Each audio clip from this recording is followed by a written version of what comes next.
Bismillahirrahmanirrahim. Assalamualaikum warahmatullahi wabarakatuh. Waalaikumsalam warahmatullahi wabarakatuh. Suara saya jelas. Jelas, jelas. Lanjut. Jelas Ustaz. Alhamdulillah alladzi anzala ala 'abdil kitaba wa lam yaj'al lahu 'iwaja. Asyhadu an la ilaha illallah wahdahu la syarika lah. Alladzi anzala al-furqana lisanan arabiyya. Asyhadu anna Muhammadan abduhu wa rasuluhu al-mab'uts rahmatan lil alamin basyiran wa nadhira. Allahumma fashalli wa sallim ala sayyidina Muhammad wa ala alihi wa sahbihi alladzina yadhkuruna Allaha qiyaman wa qu'udan. Allahumma anfa'na bima 'allamtana wa 'allimna ma yanfa'una warzuqna 'ilman yanfa'una. Allahumma adfa' 'anna al-bala' wal waba' wal ghala' wal fahsya' wal fitana wal mihan ma dhahara minha wa ma batan min baladina Indonesia khassah wa min sa'iri biladil muslimin 'ammah innaka 'ala kulli syai'in qadir. Yang kita hormati bersama, kita banggakan ayahanda kita, orang tua kita, ustaz kita, Kiai Haji Hasan Abdullah Sahal. Mudah-mudahan dipanjangkan umurnya, mudah-mudahan diberi keberkahan dalam segala aktivitasnya. Yang kita hormati juga para syuyukh, para ulama, wabil khusus Dr. Hidayat Wahid, juga singa podium kita,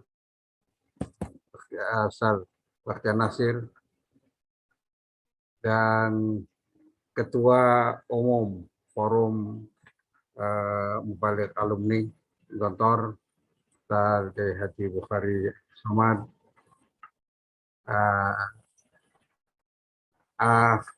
Anang Rizza, ini kiai muda yang terus berkibar, dan seluruh hadirin yang semuanya saya muliakan. Ini saya sedang belajar di depan kiai saya, Kiai Hasan Abdullah Sahal. Jadi mohon nanti Pak Kiai ya diluruskan kalau ada hal-hal yang salah, kalau melenceng. Karena saya ini ya sebagai alumni, kalau ada yang kurang beres harus dicewer.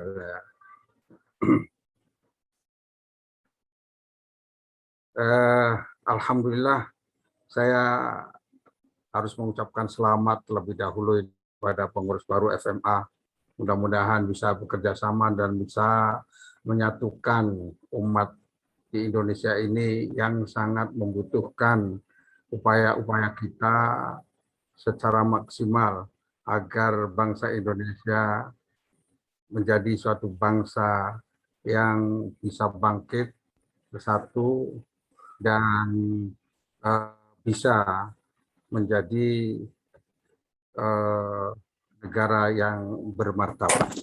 Dan ini penting sekali untuk peran para dai yang tujuannya adalah bagaimana memakmurkan negeri ini menjadi negeri baldatun thayyibatun wa rabbun ghafur.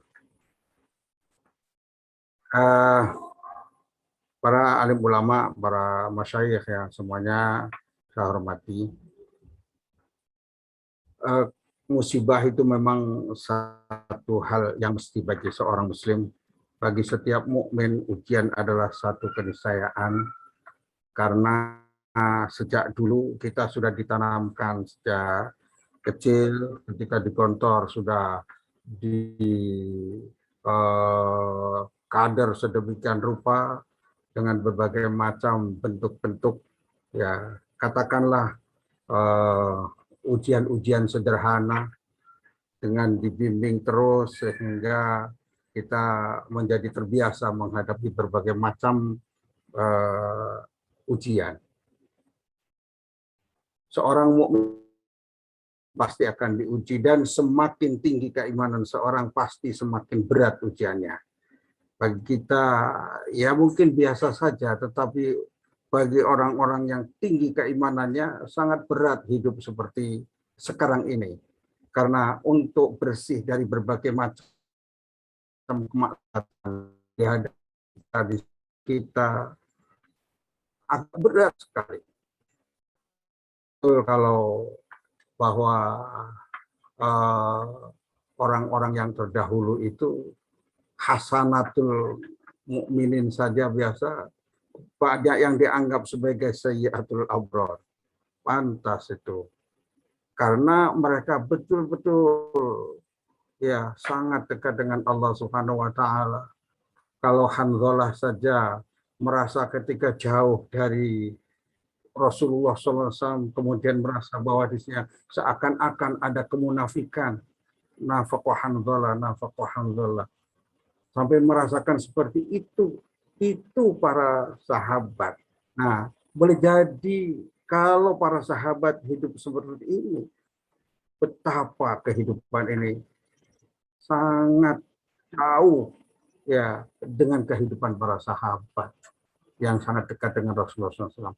Maka apa yang dinasihatkan oleh kiai kita tadi untuk 5T itu yang disampaikan dengan sangat luar biasa, dengan keikhlasan ya, dan perlu sering Pak Kiai Hasan menasehati para alumni ini agar betul-betul ditempa keimanannya, ya berbagai macam upaya untuk bisa hidup tegar, tetap bermanfaat, tetap memberikan ya sumbangsi yang besar kepada bangsa ini. Jazakumullah khairan. Musibah itu adalah satu keniscayaan. Oleh sebab itu ketika ada corona, sebenarnya kita tidak usah membahas masalah coronanya. Yang penting dampak-dampaknya ini yang membahayakan. Boleh jadi ada orang-orang yang secara tidak terasa telah menghilangkan tauhidnya, kurang dekat dengan Allah Subhanahu wa taala. Akibat corona muncul problematika akidah, lebih percaya kepada masker, lebih percaya kepada physical distancing, kurang percaya kepada masalah qul la yusibana illa ma kataballahu lana huwa maulana wa 'alallahi falyatawakkalul mu'minun. Kurang percaya bahwa semua Tuhan itu ada, sudah ditentukan oleh Allah Subhanahu wa taala, bukan karena tidak bermasker, bukan karena tidak physical distancing dan seterusnya. Dikhawatirkan muskilah akidah ini menjadi berat nanti tidak sampai ada pada bangsa ini.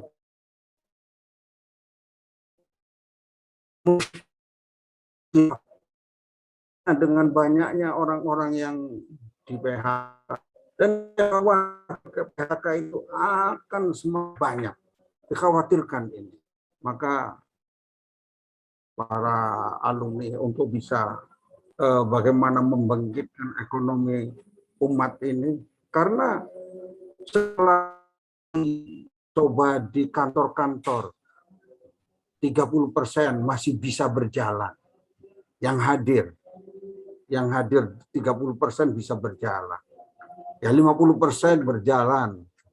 Dikhawatirkan nanti, dan itu mayoritas umat Islam yang jadi pegawai, dikhawatirkan akan semakin banyak menimpa. Kalau sudah ke ekonominya jadi masalah, ini tentunya akan punya pengaruh kepada masalah akidah, munculnya kekufuran, kufur terhadap nikmat Allah, kufur terhadap berbagai macam ajaran Allah. Na'udzubillah min dzalik. Problem akibat banyak yang meninggal,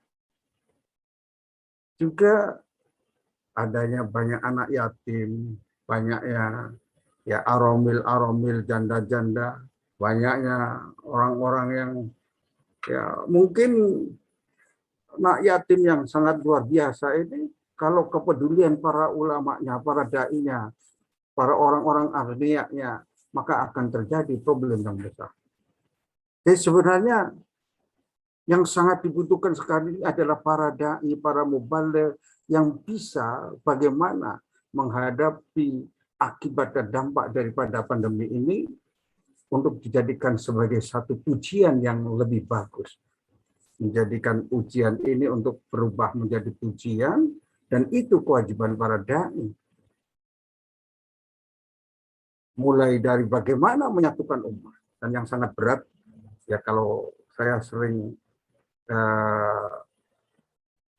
melihat apa yang dilakukan oleh kiai-kiai kita, yang dilakukan oleh Gontor, itu adalah satu upaya yang sangat luar biasa, yaitu bagaimana tauhidul ummah, menyatukan umat. Ya. Itu sekarang ini yang sangat diperlukan itu. Bagaimana tauhidul ummah ini? Karena al-ukhuwah ketika sholatnya tidak lagi rapat, ketika kita pengajiannya tidak lagi tatap muka, ketika hal-hal yang merupakan inti-inti daripada ukhuwah ada mulai renggang-renggang. Ya, ketika kita mengajar tatap muka, ada senyum, ada teladan, ada berbagai macam yang dicontohkan. Ketika pengajiannya secara online, apa rapatnya secara online, boleh jadi ada hal-hal yang jiwa kita ini ya tidak merasa ruhun mujannadah, ruh yang disatukan bagaikan tentara sehingga ukhuwahnya kuat. Seluruhnya ini adalah hal-hal yang harus dihadapi oleh para dai. Peranan para dai yang sangat penting. Bagaimana tentunya selain menguatkan akidah akibat daripada serangan-serangan corona dan juga ya bala tentaranya, buzzer-buzzernya dan sebagainya yang sering melecehkan masalah akidah. Kemudian bagaimana menguatkan ukhuwah ini? Karena ukhuwah itu baik itu secara unsurnya, mulai dari mahabbahnya. Apa yang ditanamkan di Gontor itu kan sangat yang indah-indah itu. Kalau dibawa terus, ya ukhuwahnya, mahabbahnya, tanasurnya, saling mendukung, ta'awunnya, tadi yang sudah 5T itu, ya kemudian takafulnya, bagaimana itu direalisir oleh para dai kita seluruhnya, para mubaligh. Kalau seluruh alumni Gontor yang sudah tersebar di seluruh Indonesia, bahkan sampai di berbagai negara, seluruhnya diarahkan untuk bagaimana untuk menjadi perekat umat, tauhidul ummah. Kemudian menguatkan tentunya tauhidul ummah, perekat umat ini sebab utamanya adalah akidah, keimanan itu. Ya dulu ya saya waktu mengajari di Gontor tentang innama adatul hasr itu, innamal mu'minuna ikhwah, hanyalah mukmin saja yang bisa berukhuwah. Artinya kalau ada mukmin yang tidak berukhuwah itu imannya perlu dicurigai. Memang adatul hasr, dibatasi. Nah, hanya mukmin saja yang bisa berukhuwah. Kalau bukan mukmin yang bersatu, itu persatuannya adalah semu. Persatuan kalau pada satu lembaga tertentu, partai tertentu, kalau tidak dilandasi keimanan menjadi satu ukhuwah yang semu, persatuan yang semu. Maka innama itu hanya mukmin saja yang bisa berukhuwah itu. Nah, kita yang sudah ditempa demikian berukhuwah sebagai panca jiwa kita sejak dini di pesantren ditanamkan, tentunya akan terus kita sebarkan pada bangsa ini. Sebab ketika umat Islamnya tidak bersatu, ketika umat Islamnya diporak-porandakan oleh ya berbagai macam kepentingan, maka itu yang sangat membahayakan bangsa Indonesia. Akidah, tauhid, tauhidul ummah, ukhuwah, semuanya ini peran yang wajib dilakukan oleh para mubaligh kita, para dai kita. Selamat kepada PMA dengan pengurus barunya, mudah-mudahan diberi keberkahan. Aku qouli hadza wa astaghfirullah li wa lakum wal 'afwu minkum. Wassalamualaikum warahmatullahi wabarakatuh.